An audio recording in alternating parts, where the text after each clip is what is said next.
Hi there, I've just finished a power flush and obviously something's leaking. It looks like it's been leaking for years, but I'm just going to show you how you can get home without leaving a leak. So this is going to be a temporary fix.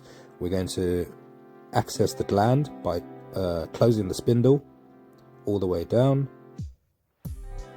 and then we're going to open the gland up and do something called stuffing the gland. So we're going to put PTFE in the gland, which will basically stop the leak. It's not a permanent fix. They will need to eventually change the radiator valve, but I have known this to sometimes last a year. I'm just going to do this.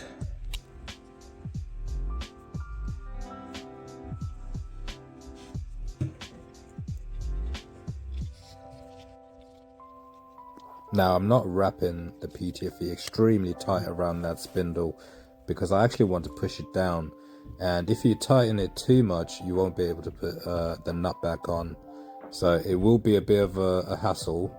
Don't over stuff the stuffing box. You might want to give it a few goes just to see, because you won't be able to close it. I was struggling here, so I was pushing down quite hard to get it stuffed in there, and then now we just use a spanner to close it up properly. Make sure it's really tight. You can see it coming through there.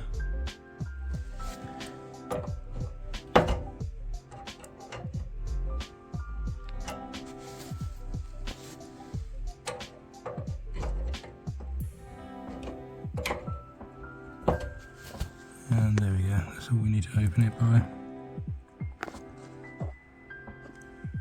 Nothing's leaking.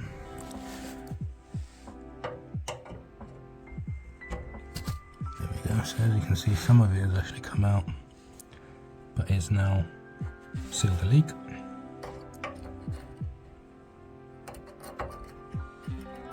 And there you go.